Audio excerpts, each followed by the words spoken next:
अस्सलाम वालेकुम। आज का जो हमारा नेक्स्ट टॉपिक है वो है 6.5 factor affecting the rate of enzyme action.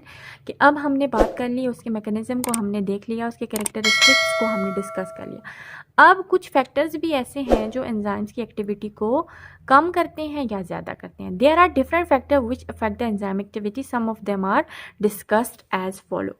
Number 1 है affect of temperature on the enzyme activity. के सबसे पहला अफेक्ट टेम्परेचर का होता है, ठीक है। वो हम देखते हैं इंक्रीज इन अ टेम्परेचर। अगर आप टेम्परेचर को इंक्रीज करेंगे, speed up the rate of enzyme catalyse reaction.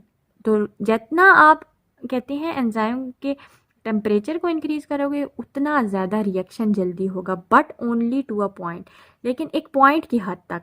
Each enzyme work at the maximum rate at a specific temperature. हर एंजाइम एक स्पेसिफिक टेम्परेचर में काम करता है। ऐसा नहीं है कि आप जितना ज़्यादा टेम्परेचर करोगे या जितना कम टेम्परेचर करोगे एंजाइम्स के ऊपर इफेक्ट नहीं होगा, नहीं। एक स्पेसिफिक पॉइंट है जहाँ तक एक एंजाइम की अगर आप टेम्परेचर को बढ़ाओगे तो वो काम करेगा, और अगर उसकी टेम्परेचर को लोअर करोगे, कम करोगे, तब भी एक पॉइंट की हद तक वो काम करेगा। लेकिन ऐसा नहीं है कि बहुत ही ज़्यादा एंजाइम्स के टेम्परेचर को आप बढ़ा दे तब भी एंजाइम काम करे, नहीं। उस टाइम पे एंजाइम की शेप या एंजाइम का स्ट्रक्चर ही ख़राब हो जाएगा, और एंजाइम का स्ट्रक्चर ख़राब हुआ तो ऑटोमेटिकली सबस्ट्रेट के ऊपर वो वर्क ही नहीं कर सकेगा। सो कहते हैं वो वाला टेम्परेचर जिसमें एंजाइम अपना स्पेसिफिक टेम्परेचर जिसके ऊपर वो मैक्सिमम रेट पे काम कर रहा है, उस टेम्परेचर को कहते हैं ऑप्टिमम टेम्परेचर, ठीक है। The optimum temperature of the enzyme varies in a different organism. ये वेरी करता है डिफरेंट ऑर्गेनिज्म के अकॉर्डिंग। फॉर मोस्ट एंजाइम, ज़्यादातर एंजाइम के लिए कहते हैं द ऑप्टिमम टेम्परेचर इज, ज़्यादातर जो एंजाइम के काम के लिए जो ऑप्टिमम टेम्परेचर है वो 40 से 45 डिग्री है। सर्टन एंजाइम, कुछ एंजाइम्स कहते हैं प्लांट्स के अंदर ऐसे हैं have a high optimum temperature, जिनके अंदर जो हाई टेम्परेचर जो है वो ज़्यादा हाई टेम्परेचर पे वो काम करते हैं। डिक्रीज इन द टेम्परेचर, अगर आप टेम्परेचर को कम कर दोगे 40 या 45 से लोअर करेंगे, वो क्या करेगा, lower the rate of reaction, वो एंजाइम के काम को भी उसके साथ ही कम कर देगा, ठीक है। अब फिर कहते हैं when temperature rises above the optimum temperature, जब टेम्परेचर बहुत ज़्यादा बढ़ा दिया जाएगा जो कि ऑप्टिमम टेम्परेचर है, मीन जिस पे एंजाइम अपना स्पेसिफिक काम करता है, उससे अगर ज़्यादा कर देंगे the rate of reaction decrease rapidly. तो रिएक्शन अगर ज़्यादा टेम्परेचर करेंगे तो रिएक्शन क्या होगा, एकदम से डिक्रीज होना स्टार्ट हो जाएगा। This is due to denaturation. ये इसकी वजह क्या है, डीनेचुरेशन। डीनेचुरेशन का मतलब होता है अल्टरेशन इन द स्ट्रक्चर, कि टोटली एंजाइम का स्ट्रक्चर ही चेंज हो जाएगा, ठीक है। Of the protein of enzyme, enzymes का जो स्ट्रक्चर है वो हमेशा क्या है, एक स्पेसिफिक टेम्परेचर पे ही मेंटेन रहता है। अगर आप टेम्परेचर को बढ़ाएंगे, मैक्सिमम पे लेके जाएंगे, तो वो डीनेचुरेशन हो जाएगी, मीन एंजाइम का स्ट्रक्चर ही चेंज हो जाएगा। The average temperature of human body, अगर ह्यूमन बॉडी का टेम्परेचर देखा जाए तो वो है 37 degree centigrade. It is the optimum temperature, ये ऑप्टिमम टेम्परेचर है ह्यूमन के एंजाइम्स की एक्टिविटी का। Human enzyme start to denature, अगर ह्यूमन का जो टेम्परेचर है वो 40 से अबव कर दिया जाएगा तो उस टाइम पे भी आपके पास एंजाइम की जो शेप है वो डी नेचर हो जाएगी, और एंजाइम अपना काम प्रॉपरली नहीं करेंगे, और उनका जो रिएक्शन है वो डिक्रीज होना स्टार्ट हो जाएगा, ठीक है। नेक्स्ट जो आपके पास, ये तो टेम्परेचर था, नेक्स्ट आपके पास जो फैक्टर है वो है पीएच, ठीक है। पीएच क्या होती है, नेगेटिव लॉग ऑफ हाइड्रोजन और एटम, मीन किसी भी सॉल्यूशन के अंदर एसिडिटी या बेसिसिटी या न्यूट्रलिटी उसकी क्या है, उसको उसकी पीएच बोलते हैं, ठीक है।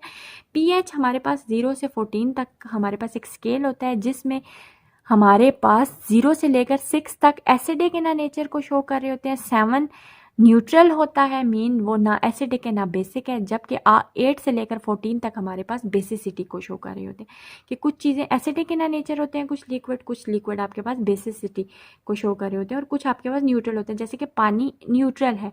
लेकिन अगर हम लेमन जूस को देखें तो वो एसिडिक इन नेचर है, और अगर उसी के मुकाबले में आप मिल्क को ले लें तो मिल्क आपके पास बेसिक इन सोल्यूशन है, ठीक है। So affect of pH on enzyme activity, जाहिर बात है एंजाइम काम कर रहे हैं हमारी बॉडी के अंदर, हमारी बॉडी के अंदर मिनरल्स भी हैं, पानी की अमाउंट भी है, हमारा ब्लड भी है, ठीक है। सारी चीज़ें लिक्विड हमारी बॉडी के अंदर मौजूद है। सो हमारी बॉडी का लिक्विड जो है वो कई जगह पे एसिडिक इन नेचर हमारे सोल्यूशन होंगे, कई जगह पे बेसिक इन होंगे, कई जगह पे न्यूट्रल होंगे। सो एंजाइम्स की एक्टिविटी पीएच के ऊपर भी डिपेंड करती है, ठीक है। Enzyme are affected by the acidity and alkalinity of the solution in which they act, definitely उसके ऊपर डिपेंड कर रहे हैं। Each enzyme work best as specific pH, हर एंजाइम की जो पीएच है वो भी स्पेसिफिक होती है, विच इज कॉल्ड, जिसको ऑप्टिमम पीएच कहते हैं। Some work best in a slightly acidic pH, कुछ ज़्यादा पीएच पे काम कर रहे होते हैं, मीन एसिडिक पीएच के ऊपर काम कर रहे हैं, वाइल कुछ को रिक्वायर होती है अल्कलाइन या basic pH. Most enzyme function best, ज़्यादातर जो एंजाइम्स जो हैं उनकी जो पीएच है ज़्यादातर वो 6 से लेकर 8 के मिड में है। However pepsin in the stomach, हमारे पास एंजाइम है जो कि स्टमक के अंदर काम करता है जिसका नाम है pepsin, work best at a pH of 2, ये 2 की पीएच के ऊपर, मीन एसिडिक पीएच के ऊपर काम करता है। जबकि ट्रेप्सिन एक और एंजाइम है स्टमक के अंदर, वो आपके पास 8 उसकी पीएच है, मीन कि वो 8 पीएच के ऊपर ज़्यादा बेहतर काम करेगा।